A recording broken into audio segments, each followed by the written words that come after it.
ഗലാത്യർ അധ്യായം 2. 14 വർഷങ്ങൾക്ക് ശേഷം ബർന്നബാസിനോടൊപ്പം ഞാൻ തീത്തോസിനെയും കൂട്ടി വീണ്ടും യെരുശലേമിലേക്ക് പോയി. ഒരു വെളിപ്പാടനുസരിച്ചാണ് ഞാൻ പോയത്. വിജാതീയരുടെ ഇടയിൽ ഞാൻ പ്രസംഗിക്കുന്ന സുവിശേഷം അവരോട് വിവരിച്ചു. ഞാൻ ഓടിയതും ഇപ്പോൾ ഓടിക്കൊണ്ടിരിക്കുന്നതും വ്യർത്ഥമാകരുതെന്ന് കരുതി പ്രമാണികളോട് സ്വകാര്യമായിട്ട് ഇത് അറിയിച്ചു. എന്നോടൊപ്പം ഉണ്ടായിരുന്ന തീത്തോസ് ഗ്രീക്കുകാരനായിരുന്നെങ്കിലും അയാളെപ്പോലും പരിച്ഛേദനമേൽക്കാൻ ആരും നിർബന്ധിച്ചില്ല. ക്രിസ്തു യേശുവിൽ ഞങ്ങൾക്കുള്ള സ്വാതന്ത്ര്യം ഒറ്റുനോക്കുവാനും ഞങ്ങളെ അടിമപ്പെടുത്തുവാനുമായി നുഴഞ്ഞു കയറി വന്ന കള്ള സഹോദരന്മാർ നിമിത്തമാണ് ഈ പ്രശ്നമുണ്ടായത്.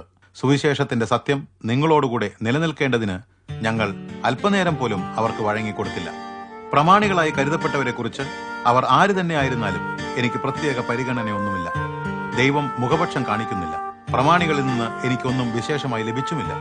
മറിച്ച് യഹൂദരോട് സുവിശേഷം പ്രസംഗിക്കുന്നതിനുള്ള ചുമതല പത്രോസിനെ ഏൽപ്പിച്ചിരിക്കുന്നത് പോലെ വിജാതീയരോടുള്ള സുവിശേഷ ഘോഷണം എന്നെ ഏൽപ്പിച്ചിരിക്കുന്നുവെന്ന് അവർ മനസ്സിലാക്കി. യഹൂദരുടെ അപ്പോസ്തലൻ എന്ന നിലയ്ക്ക് പത്രോസിന്റെ ശുശ്രൂഷയിൽ വ്യാപരിച്ച ദൈവം വിജാതീയരുടെ അപ്പോസ്തലനായ എന്റെ ശുശ്രൂഷയിലും വ്യാപരിച്ചു. തൂണുകളായി അറിയപ്പെട്ടിരുന്ന യാക്കോബും കേഫാവും യോഹന്നാനും എനിക്ക് ലഭിച്ച ദൈവകൃപയെപ്പറ്റി മനസ്സിലാക്കിയപ്പോൾ ഞങ്ങൾ വിജാതീയരുടെയും അവർ യഹൂദരുടെയും അടുക്കലേക്ക് പോകേണ്ടതിന് എനിക്കും ബർന്നബാസിനും കൂട്ടായ്മയുടെ വലങ്കൈ തന്നു. ദരിദ്രരെ ഓർത്തുകൊള്ളണം എന്ന് മാത്രമാണ് അവർ ഞങ്ങളോട് ആവശ്യപ്പെട്ടത്. അത് ചെയ്യുന്നതിൽ ഞാനും ശുഷ്കാന്തി നിലനിർത്തിയിരുന്നു. എന്നാൽ പത്രോസ് അന്ത്യോക്യയിൽ വന്നപ്പോൾ അദ്ദേഹത്തിൽ കുറ്റം കണ്ടതിനാൽ ഞാൻ അദ്ദേഹത്തോട് അഭിമുഖമായി എതിർത്തു നിന്നു. യാക്കോബിന്റെ അടുക്കൽ നിന്ന് ചിലർ വരുന്നതിന് മുമ്പ് അദ്ദേഹം വിജാതീയരുടെ കൂടെ ഭക്ഷണം കഴിച്ചിരുന്നു.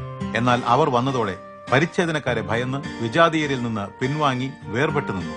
മറ്റു യഹൂദരും അദ്ദേഹത്തോടൊപ്പം കാപട്യം കാണിച്ചതിനാൽ ബർന്നബാസ് പോലും വഴിതെറ്റിപ്പോയി. സുവിശേഷത്തിന്റെ സത്യമനുസരിച്ച് അവർ നേർവഴിയിൽ നടക്കുന്നില്ലെന്ന് കണ്ടപ്പോൾ ഞാൻ എല്ലാവരുടെയും മുന്നിൽ വെച്ച് കെഫാവിനോട് ചോദിച്ചു, അങ്ങ് ഒരു യഹൂദനായിരിക്കെ യഹൂദന്മാരെ പോലെയല്ല വിജാതീയരെ പോലെയാണ് ജീവിച്ചു വരുന്നതെങ്കിൽ യഹൂദ മര്യാദ അനുസരിക്കുവാൻ വിജാതീയരെ നിർബന്ധിക്കുന്നതെന്ത്? നാം വിജാതീയരായ പാപികളല്ല, ജന്മന യഹൂദരാണ്. എന്നാൽ യേശുക്രിസ്തുവിലുള്ള വിശ്വാസത്താൽ അല്ലാതെ ന്യായപ്രമാണത്താൽ മനുഷ്യൻ നീതീകരിക്കപ്പെടുന്നില്ലെന്ന് നമുക്കറിയാം. അതുകൊണ്ട് നാമും ന്യായപ്രമാണം ആചരിക്കുന്നതിനാലല്ല, പിന്നെയോ ക്രിസ്തുവിലുള്ള വിശ്വാസത്താൽ തന്നെ നീതീകരിക്കപ്പെടേണ്ടതിന് ക്രിസ്തു യേശുവിൽ വിശ്വാസം അർപ്പിച്ചിരിക്കുന്നു. ന്യായപ്രമാണത്തിന്റെ പ്രവൃത്തികളാൽ ഒരുവനും നീതീകരിക്കപ്പെടുകയില്ല. ക്രിസ്തുവിൽ നീതീകരണം തേടുമ്പോൾ നാം തന്നെ പാപികളെന്ന് വരുന്നുവെങ്കിൽ ക്രിസ്തു പാപത്തിന്റെ പരിപോഷകൻ എന്നോ? ഒരിക്കലുമല്ല.